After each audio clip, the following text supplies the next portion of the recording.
நீங்கள் ஆரம்ப காலத்தில் இன்றைக்கி நீங்கள் நம்ம காரைக்குடி பக்கம் போய் பாருங்கள், நடுவில் வாசல் வச்சுருப்பாங்க.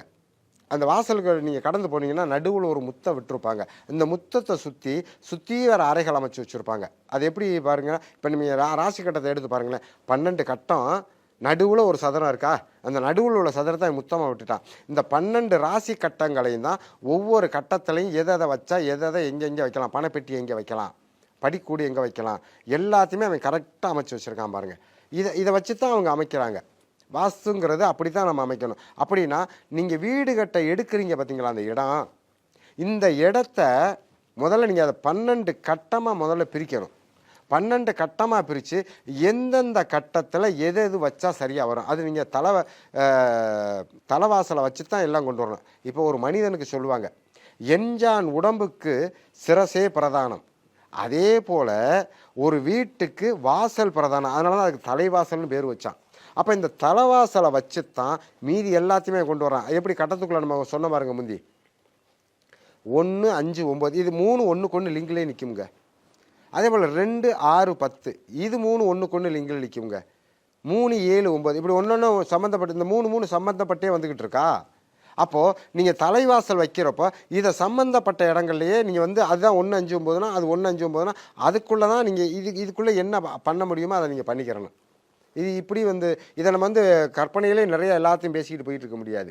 ஆனால் வாஸ்துனா இப்படி தான் இருக்கும். ஆனால் அதனுடைய ஆரம்ப புள்ளி அவன் எப்படி கொடுத்துருக்கான்னா, இந்த வாஸ்து பண்ணுறதுக்கு நீங்கள் ஆரம்பத்தில் நம்ம வாஸ்து தச்சு பண்ணுறோம் பார்த்தீங்களா, ஒரு வீடு கட்ட ஆரம்பிக்கிறோம் பார்த்தீங்களா, இந்த ஆரம்பிக்கிறப்பவே நீங்கள் சரியான முறையில் தச்சு பண்ணிங்கன்னா அன்னைக்கே சொல்லிடுவாங்க, இந்த வீடை நீங்கள் கட்ட முடியும் அல்லது கட்ட முடியாது, இந்த வீட்டை கட்டுனா நீங்கள் இப்படிலாம் வாழ்வீங்க. இது எல்லா விவரமுமே அன்றைக்கி அதுக்குள்ளே அவன் இந்த மனையடி சாஸ்திரத்துக்குள்ளே அவ்வளவு கொடுத்துருக்கான். அதே போல் அந்த வீடு நீங்கள் ஆரம்பிக்கிறதுக்கு ஒரு நேரம் குறித்து ஆரம்பிக்கிறீங்க பார்த்தீங்களா, அந்த நேரத்தை வச்சு அந்த வீட்டுக்கு ஒரு ஜாதகமும் எழுதலாம். இந்த வாஸ்து பண்ணுறதுக்கு நீங்கள் ஆரம்பத்தில் நம்ம வாஸ்து தச்சு பண்ணுறோம் பார்த்தீங்களா, ஒரு வீடு கட்ட ஆரம்பிக்கிறோம் பார்த்தீங்களா, இந்த ஆரம்பிக்கிறப்பவே நீங்கள் சரியான முறையில் தச்சு பண்ணிங்கன்னா அன்னைக்கே சொல்லிடுவாங்க, இந்த வீடை நீங்கள் கட்ட முடியும் அல்லது கட்ட முடியாது, இந்த வீட்டை கட்டுனா நீங்கள் இப்படிலாம் வாழ்வீங்க. இது எல்லா விவரமுமே அன்றைக்கி அதுக்குள்ளே அவன் இந்த மனையடி சாஸ்திரத்துக்குள்ளே அவ்வளவு கொடுத்துருக்கான். அதே போல் அந்த வீடு நீங்கள் ஆரம்பிக்கிறதுக்கு ஒரு நேரம் குறித்து ஆரம்பிக்கிறீங்க பார்த்தீங்களா, அந்த நேரத்தை வச்சு அந்த வீட்டுக்கு ஒரு ஜாதகமும் எழுதலாம். இந்த வீடை ஜாதகம் எழுதிட்டீங்க அப்படின்னா இந்த ஜாதகத்தை வச்சு அந்த வீட்டுக்கு எப்பெல்லாம் ஒரு யோகம் வரும், என்ன திசை நடக்கும், இந்த திசை நடந்தால் அந்த வீட்டுக்குள்ளே இருக்கிறவங்களுக்கு என்னெல்லாம் பிரச்சனை வரும், அந்த குடும்பத்துக்குள்ளே என்னெல்லாம் பிரச்சனை வரும், அதுக்கு என்ன பண்ணலாம், எல்லாமே அதுக்குள்ளே கொண்டு வந்துடுவோம். வீடு கட்டுறதுக்கு மனையடி சாஸ்திரம் தான் 100% சரியாக இருக்கும். அதே போல் நீங்கள் அறைகள் அமைக்கும் போதும் இந்த அமைப்பிலே அமைக்கணும். 1, 5, 9, 2, 6, 10, 3, 7, 11, 4, 8, 12 இந்த மாதிரி விஷயங்களை வச்சு அமைச்சு கொண்டு வரணும். இதில் அவங்கவுங்க ஜாதகத்துக்கு தகுந்தாற் போல் அமைக்கிறதுன்னு ஒரு வகை உண்டு. இது ஒரு பக்கம்.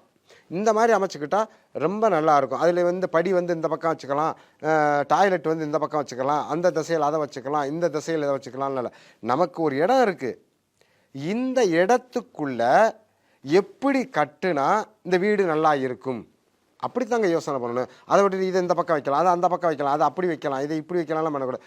ஒரே ஒரு விஷயந்தான், வீடு சதுரமாக இருக்கக்கூடாது. அவன் சொல்கிற முதல் விஷயம் என்ன அப்படின்னா, வீடு சதுரமாக இருக்கக்கூடாது ஒன்று.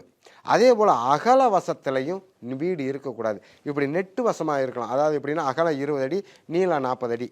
இப்போ இந்த அகலம் 20, நீளம் 40, இந்த இடத்த நீங்கள் 12 கட்டம் போட்டு இந்த கட்டத்தில் வாசல் எங்கே வச்சா சரியாக வரும் அப்படின்றத கணக்கு பண்ணி இதில் அவன் என்ன கொடுத்துருக்கான் அப்படின்னா, அந்த 12 கட்டத்துலையும் மகாலட்சுமி ஸ்தானங்கள், மகாவிஷ்ணு ஸ்தானங்கள் அப்படின்னு சில இடங்கள் கொடுத்துருக்கான். இதில் இந்த மகாவிஷ்ணு ஸ்தானங்கள், மகாலட்சுமி ஸ்தானங்களில் தான் நீங்கள் பணப்பெட்டி, தலைவாசல் இந்த மாதிரி விஷயங்கள் எல்லாம் வைக்க முடியும். அதே போல் மகாவிஷ்ணு ஸ்தானங்களில் தான் நமக்கான முக்கியமான விஷயங்களை புறத்தை வச்சுக்க முடியும். இது அல்லாத உள்ள ராசிகளில் மட்டும்தான் கிச்சனு மற்ற விஷயங்கள் எல்லாமே நம்ம வச்சுக்க முடியும். இது நம்ம அந்த இடத்தை பொறுத்தும் அதற்கு தகுந்தாற் போல் நம்ம எந்த திசையை பார்த்து வைக்கிறோம் அப்படிங்கிறத பொறுத்து தான் நீங்கள் அதை முடிவு பண்ண முடியுமே தவிர சும்மா நம்மளாக கற்பனையெல்லாம் பேசிக்க முடியாது.